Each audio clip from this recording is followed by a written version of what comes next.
Il y a des choses imprévues qui arrivent dans la vie des enfants de Dieu et qui sont très choquantes et qui bouleversent toute leur vie. La maladie en fait partie.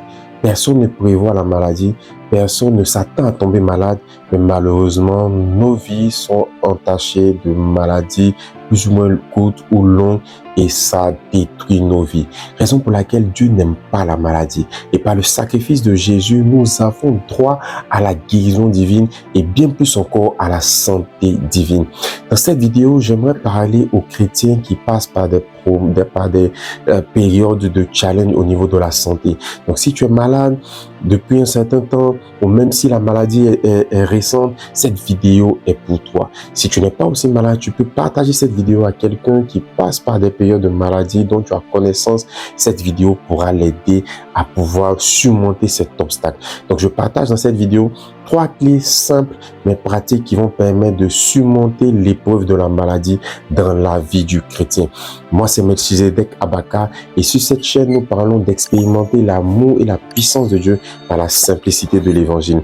Donc, si vous cherchez une chaîne YouTube pour recevoir des enseignements bibliques, parler aussi, entendre aussi la puissance de Dieu, être touché, guéri, restauré, cette chaîne est votre chaîne. N'hésitez pas à vous abonner, cliquez sur la cloche de notification pour ne manquer aucune de nos pépites de vidéos. Regardez aussi très souvent dans l'onglet communauté, il y a des sondages qui sont faits, des quiz qui sont partagés, des petits messages sous forme d'images et de textes puissants aussi qui résument les vidéos que nous abordons sur la chaîne. Alors, faites un tour sur l'onglet communauté, partagez, likez et vous allez être bénis. Alors, nous entrons dans le vif du sujet de cette vidéo. Comment un chrétien qui est malade peut surmonter cette épreuve de maladie? Pourquoi je l'appelle une épreuve? Parce que Jésus a déjà pourvu à la solution. La maladie n'est pas une fatalité pour un enfant de Dieu. La maladie est un processus qui tend vers la guérison et plus tard la santé divine. Alors, si vous êtes malade, si vous passez par cette période difficile, la première des choses que vous devez faire, c'est de refuser la culpabilité. Mes amis, la culpabilité est quelque chose qui ronge de l'intérieur les personnes malades. J'ai pu discuter avec des personnes malades, comme j'ai pu observer parfois dans certains moments où mon corps était malade, qu'il y avait un sentiment de culpabilité qui naissait fréquemment. Et ce sentiment de culpabilité, il se propage avec des pensées comme je suis malade, c'est de ma faute, je me suis pas bien occupé de moi-même, je le mérite, je suis une mauvaise personne, je suis un mauvais mari, un mauvais père, etc., etc. La culpabilité nous emmène à justifier notre état de maladie et à le supporter comme étant une pénitence, comme quelque chose de mérité parce qu'on n'a pas été des personnes correctes. Je viens te dire non, non et non. Refuse la pensée de culpabilité. Plusieurs malades sont couchés, souffrent, parce que à l'intérieur d'eux-mêmes, ils se sentent coupables et ils se sentent indignes de recevoir la santé, la guérison et la maladie perdue d'année en année parce que cette personne même se sent, a l'impression d'être dans un processus d'expiation de ses fautes. Non, tu n'as pas besoin de le faire parce que Jésus a déjà porté à la croix tous nos soucis, toutes nos maladies. La Bible dit dans 1 Pierre 2, verset 24, par ses meurtrissures, nous avons été guéris. Donc, tous les coups que Jésus a reçus à la croix avaient un seul but, pouvoir nous accorder à nous la guérison et la santé divine. Alors refuse la culpabilité, refuse de te lamenter sur ton sort, refuse de pouvoir être assis et en train de ruminer toutes les mauvaises choses qui montrent que tu es une mauvaise personne qui mérite le sort qu'elle a en ce moment. Je viens te dire non, non et non. Tu n'as pas le droit de penser comme ça. Jésus t'aime, Jésus veut changer ta vie et cette vidéo est pour toi. Écoute-moi très bien, tu n'es pas coupable. Jésus a déjà payé le prix pour toi à la croix.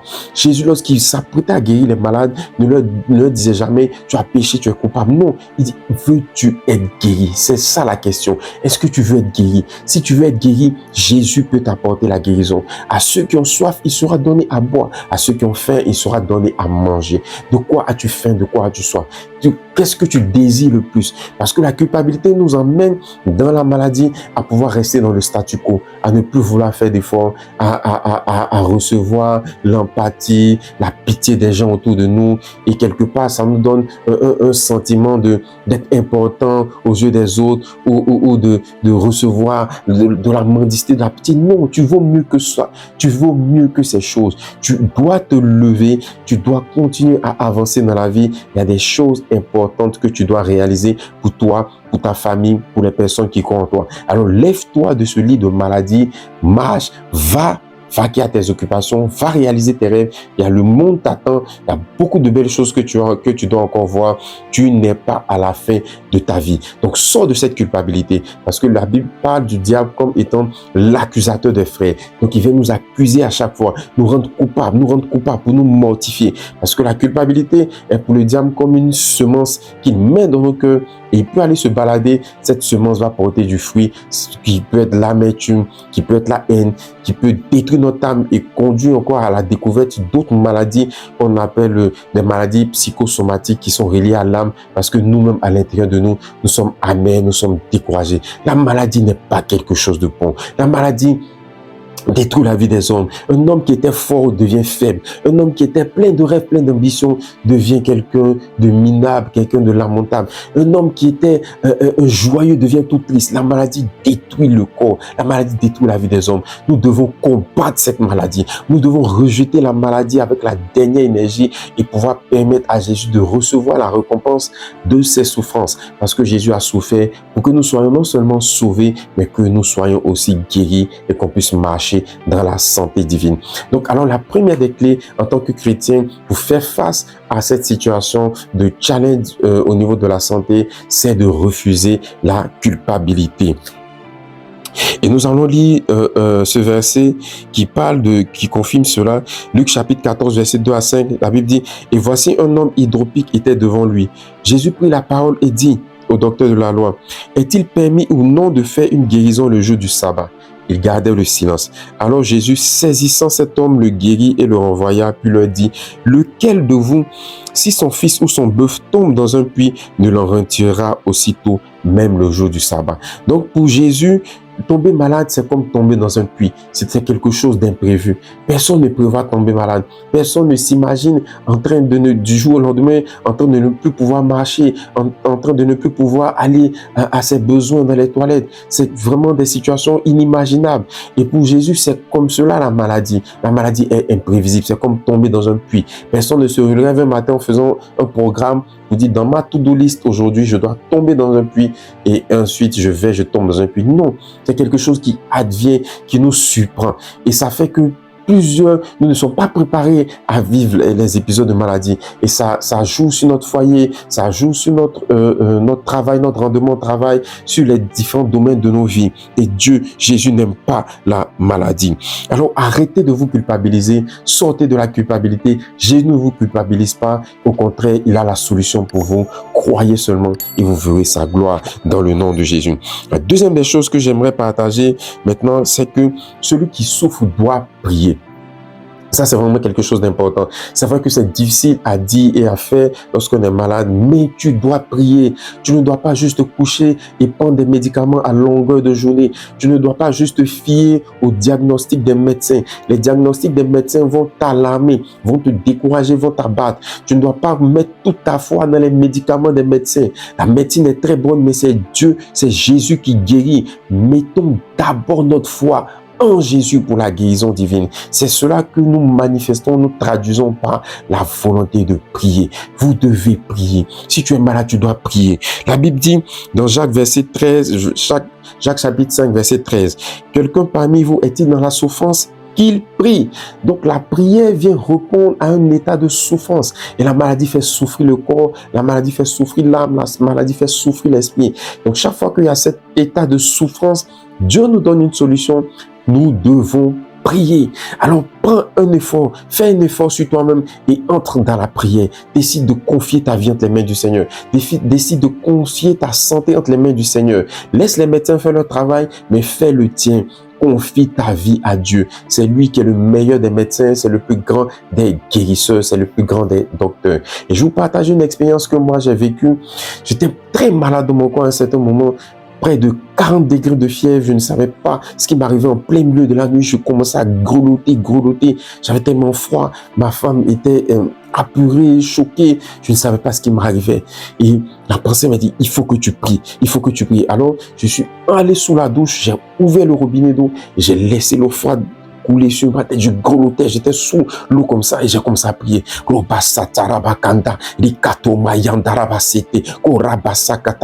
Et c'est en ce moment aussi que le fait de pouvoir prier en langue est très utile. Je vois plusieurs personnes qui doutent de la puissance du parler en langue. Les amis, c'est quelque chose de réel. Pendant que j'étais en train de prier en langue, une énergie est entrée en moi, une force est entrée en moi. Les bras Katama-yanda, les bras Kotoma-yada. Et j'ai commencé maintenant à rappeler à Dieu ses promesses. J'ai dit, Seigneur, tu as dit que lorsque nous invoquons ton nom, tu es présent. Lorsque nous sommes dans la détresse, tu es avec nous. Jésus, guéris-moi, sors-moi de là. Arrête la fièvre au nom de Jésus. Oh, Rabba, Sataraba. Et pendant que je disais ça, j'étais en train de trembler. C'est quelque chose qui est réel. Mais je me souviens de cette parole. Celui qui est dans la souffrance, qu'il prie. Il y a un effort qu'il faut faire. Ne laisse pas la maladie prendre le contrôle de ta vie. Ne laisse pas la maladie dicter ce que tu dois faire ou tu ne dois pas faire. Mais ta confiance en Dieu, prie. De là où tu es, sur ton lit, prie. Pendant que tu es en salle d'examen, prie. Pendant que tu es en attente de te faire consulter par un médecin, prie. Prie. La prière change les données. La prière transforme les choses. Alors tu dois prier. Et j'ai prié. Et 15-20 minutes plus tard, j'ai commencé à mieux me sentir. Je suis retourné me coucher. La fièvre est descendue. J'ai pu m'endormir. Et après, j'ai pu voir comment prendre des soins médicaux. Vous comprenez? Donc la prière aide, la prière soutient l'esprit de l'homme, la prière soutient le malade lorsqu'il est dans cet état de maladie. Alors ne te prive pas de la prière, même si ce sont des petites phrases. Tu peux ne pas faire comme moi dans mon exemple, mais tu peux simplement dire, oh Père, je crois en toi. C'est vrai que je suis dans telle ou telle situation. Les médecins ont dit ceci, ont dit cela. Mais moi, je crois en toi. Je crois en ta guérison. Guéris-moi, papa. Souviens-toi de moi. Sors-moi de ce lit d'affliction. Sors-moi de cette maladie. Je veux pouvoir vivre pour mes enfants, pour ma famille, etc. Et je peux aller comme ça à Dieu. Faites monter des prières à Dieu. Et Dieu va agir, intervenir en votre faveur. Et ça, c'est vraiment la deuxième des choses qu'il fallait faire. La troisième des choses, c'est lorsque vous n'avez pas la force de prier, parce qu'il y a des maladies où même parler, c'est pas évident. Vous pouvez prier en esprit dans vos pensées, mais vous pouvez aussi demander de la prière. Amen. La Bible dit dans Jacques chapitre 5, verset 14 à 15, « Quelqu'un parmi vous est-il malade ? Qu'il appelle les anciens de l'Église et que ceux-ci prient pour lui en loignant d'huile au nom du Seigneur. La prière de la foi sauvera le malade et le Seigneur le relèvera. S'il a commis des péchés, il lui sera pardonné. » Ce passage souligne l'importance de la communauté spirituelle dans le parcours de la guérison. Donc, vous pouvez être affaibli. Donnez votre sujet de prière à des personnes fiables autour de vous. De préférence des personnes qui croient en la guérison divine. Parce que si vous donnez des sujets de prière à des personnes qui n'y croient pas, ça ne va pas marcher. Elles vont vous accabler. Elles vont plus vous demander qu'est-ce que les médecins ont dit. Laisse cette affaire de guérison divine. C'est pour les charlatans, c'est pour des incultes, c'est pour des ignares, etc. Non, cherchez des personnes qui ont une communion avec Dieu, qui croient en la guérison divine, qui croient aux promesses divines et partagez-leur votre sujet de prière. Ah, mon frère, ma soeur, je suis ici, voici ce que les médecins ont déclaré, j'ai besoin de ton soutien, prie pour moi, ne serait-ce que 1 minute, 5 minutes. Si vous avez 5, 6, 7, 8, 10 personnes qui prient pour vous, ça fait de la puissance spirituelle, ça fait de l'énergie spirituelle, parce que la maladie, c'est un combat. Le Seigneur nous a déjà accordé la guérison, c'est une de ses promesses, mais nous devons entrer dans le processus de guérison. Et parfois, c'est des batailles spirituelles, le diable ne veut pas, parce que ta vie, tu n'as pas l'impression, mais ta vie est très importante aux yeux de Dieu, et tu as beaucoup de belles choses à réaliser. Donc le diable veut t'arrêter par tous les moyens. Donc ces personnes qui prieront pour toi vont aider spirituellement à te porter, à te soulever. Là où toi tu es faible, eux ils vont être comme les bras qui vont t'aider à monter les marches de l'escalier petit à petit. Et tu vas te sentir soutenu, tu vas te sentir aidé, tu vas te sentir aimé. Ça va venir comme une force, une énergie supplémentaire et tu vas pouvoir faire progresser rapidement dans ton processus de guérison. C'est très important le soutien des frères et des sœurs. Et même dans le football, on le voit. On appelle les supporters le 12e homme pour le football parce que c'est une énergie que les supporters donnent aux footballeurs. valeur, en leur disant, vas-y, tu es le plus fort, mets le but, marque le but, vas-y. Et le fait d'entendre des personnes qui croient en vous, ça vous motive, ça vous donne de l'énergie. Alors, éloignez de vous toutes les personnes qui vont venir avec un regard pitoyable pour vous dire, oh, vraiment tu souffres, vraiment, c'est douloureux. Et vraiment, non. Toutes ces personnes qui viennent vous accabler, éloignez-les de vous. Vous n'avez pas besoin d'entendre ce genre de personnes en ce moment. Vous n'avez pas besoin de personnes qui vont venir pleurer sur votre sort, sur votre situation. Non, vous avez besoin de guerriers de la foi, de personnes qui vont vous encourager, qui vont dire, malgré le fait que tu sois couché, malgré le fait que tu aies subi cette opération, malgré le fait que les médecins aient donné tel ou tel diagnostic, le Dieu que nous prions est vivant, il va te relever, il va te restaurer. Nous prions pour toi. Et ils sont dans la prière, jour et nuit, ils sont dans la prière. Et vous, régulièrement, vous leur donnez l'évolution de votre santé, comment ça se passe. Vous allez voir qu'il y aura une synergie autour de vous, une puissance va se dégager et le Seigneur va commencer à vous restaurer et à vous rétablir, à vous guérir définitivement dans le nom de Jésus. Alors, c'était ces 3 petits conseils que je devais donner. Il y a beaucoup de choses à dire, mais si déjà vous arrivez à appliquer ces 3 choses, il y a un mieux-être qui va se faire. Vous allez pouvoir progresser. Parce que quand vous êtes malade, ce que vous vous dites à l'intérieur de vous-même est puissant. Souvenez-vous de la femme à la perte de sang qui a dit, qu'on lui a demandé pourquoi est-ce qu'elle a touché le manteau. Elle a dit, je me disais moi-même, si je touche le manteau du Seigneur, je serai guéri. Donc, qu'est-ce que vous vous dites à l'intérieur de vous-même pendant que vous êtes dans cette situation de maladie? Cela est très important. Ne pensez pas à votre mort. Ne pensez pas à l'amplification des symptômes, à l'amplification de la maladie et toutes ces choses. Pensez à votre guérison. Pensez à comment est-ce que vous allez retrouver votre vie normale. Pensez à comment est-ce que vous allez retrouver votre famille, votre travail, vos activités. Comment est-ce que vous allez voyager partout dans le monde, profiter de la vie, servir Dieu et toutes ces choses. Pensez positif. Ne laissez pas les pensées de mort vous habiter, les pensées de destruction, d'abattement. Non, vous allez perdre la foi, vous allez être découragé, abattu. Écoutez de bonnes choses. Entourez-vous de personnes qui disent de bonnes choses. Pensez aussi de bonnes choses à l'intérieur de vous. Nourrissez votre âme de témoignages de guérison, de restauration et de toutes ces choses. Et vous allez grandir. Vous allez sentir la puissance de la vie de Dieu entrer dans votre corps et vous permettre de triompher de cette maladie. Car oui, vous allez triompher de cette maladie. Elle ne peut pas vous arrêter. Vous êtes choisi de Dieu. Vous êtes béni de Dieu. Alors, j'aimerais prier pour vous maintenant.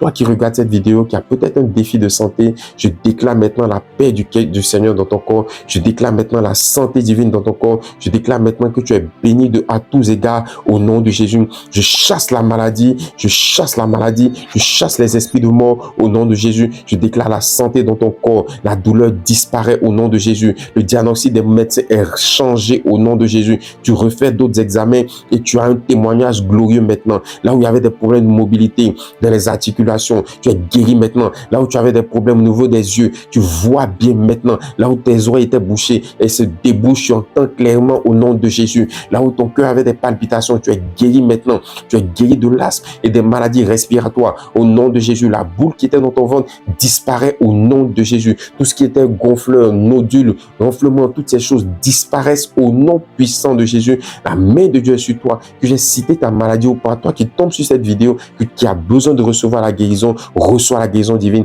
Elle est pour toi. Jésus l'a portée à la croix. Au nom de Jésus, tu es guéri à l'instant même. Témoigne des bienfaits du Seigneur au nom de Jésus. Amen.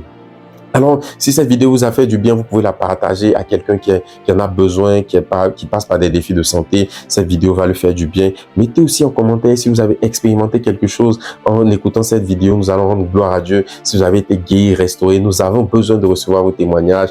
Marquez-les en commentaire pour qu'on puisse rendre ensemble gloire à Dieu. Et continuez à liker, partager les vidéos et aussi aller dans l'onglet communauté. On partage des quiz, des sondages pour prendre vos avis et aussi des petits résumés des vidéos que nous partageons sur cette chaîne. Que la grâce de Dieu soit sur vous. On se retrouve à très bientôt. Soyez bénis et en bonne santé. Amen.